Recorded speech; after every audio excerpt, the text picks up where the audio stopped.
नमस्कार दर्शकों, आप सभी का फिर से स्वागत है आपके अपने YouTube चैनल धनु एस्ट्रो ऑनलाइन के ऊपर।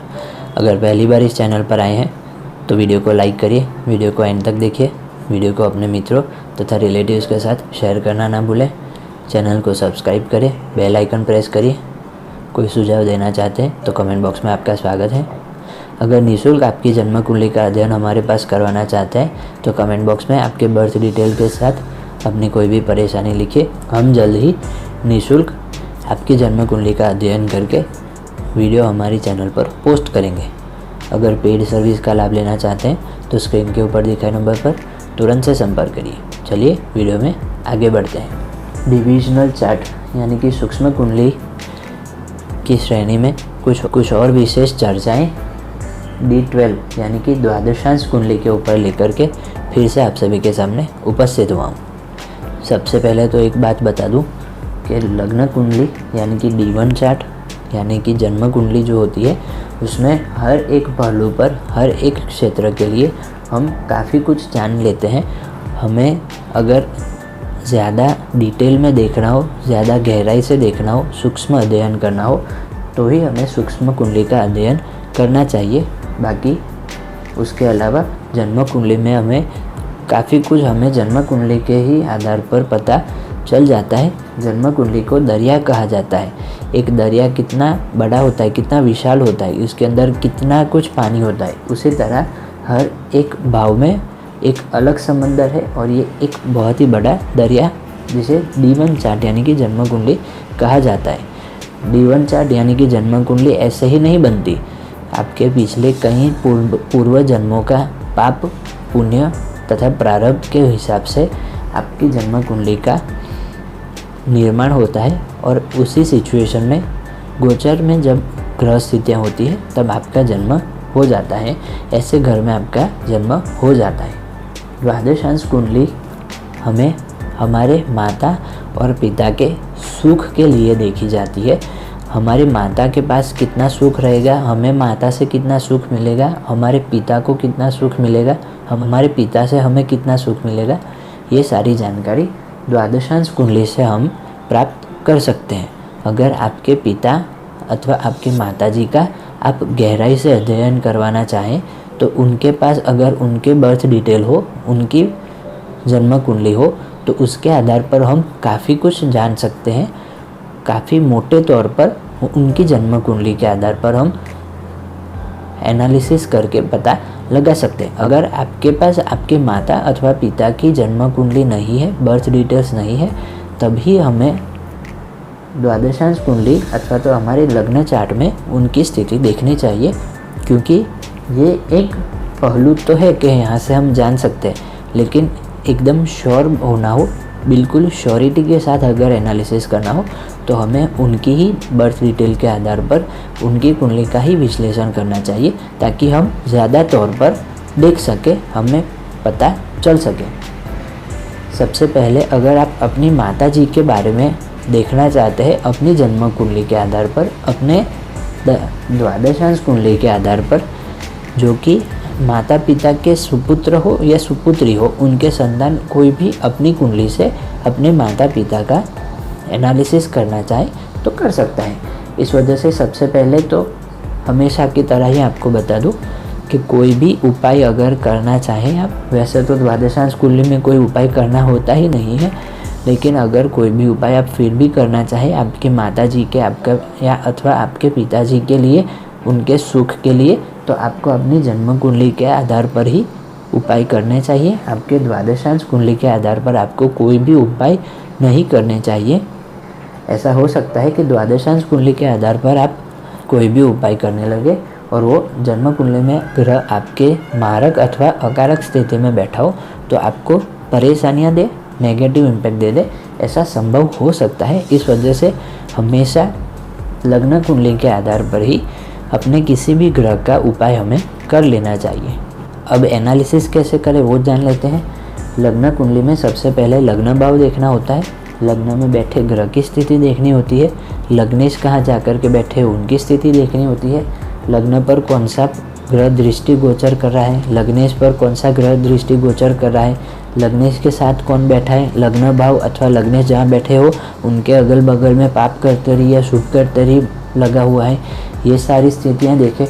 उसके बाद हमें अगर माता जी का एनालिसिस करना हो तो चतुर्थ भाव पर हमें आ जाना चाहिए। चतुर्थ भाव होता है हमारे सुख तथा हमारे माता जी के लिए।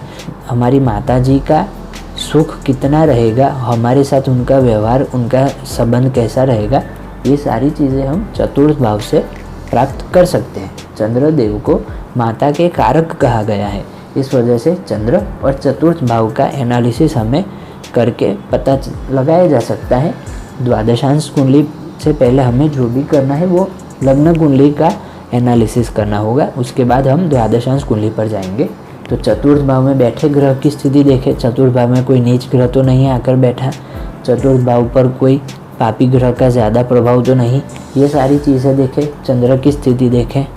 एक बात मैं बताना चाहूँगा कि 100 में से 90% हम लोग जो भी पृथ्वी लोक में फ़िलहाल जी रहे हैं उसमें चंद्र 90% कुंडली में कहीं ना कहीं परेशान दिखाई ही देता है, क्योंकि चंद्र राहु, केतु, शनि, मंगल, सूर्य जैसे कहीं अधिक पापक ग्रहों के प्रभाव में आ जाते हैं।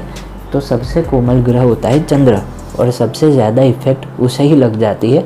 शनिदेव की 7.5 भी चंद्र को ही लगती है। इस वजह से कोमल निर्मल ग्रह होता है चंद्र और सबसे ज़्यादा जल्दी परेशान होने वाला ग्रह भी चंद्र को ही कहा गया है। इस वजह से परेशान ना होइए। हम सब जो भी 90% इस दुनिया में रहते हैं उनमें कहीं ना कहीं थोड़ा बहुत तो चंद्रमा डिस्टर्ब हमें देखने को मिलता ही है। परेशान थोड़ा बहुत तो चंद्रमा होता ही है।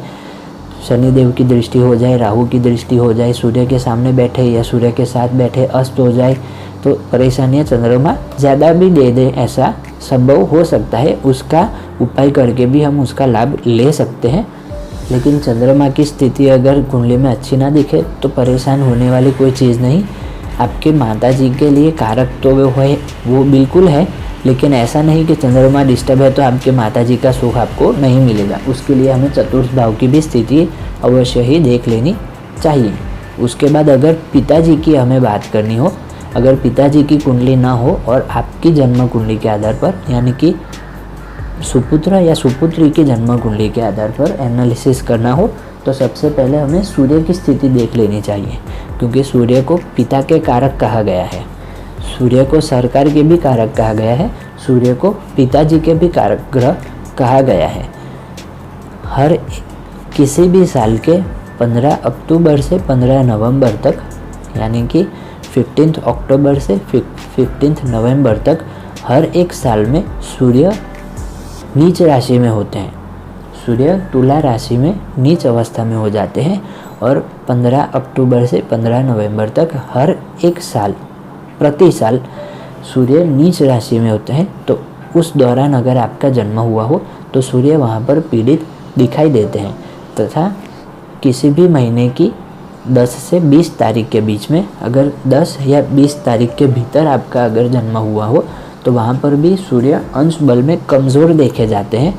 इस वजह से 10 से 20 तारीख के बीच में किसी भी महीने की जन्म आपका हुआ हो तो आपके पिताजी के साथ आपके संबंध थोड़े कम हो, आप उनके साथ दूरी रखें, मतभेद रखें, विचार में भेद देखने को मिले, ऐसा संभव हो सकता है। आपको पिता का सुख, सपोर्ट, लाभ कम मिले, ऐसा संभव हो सकता है।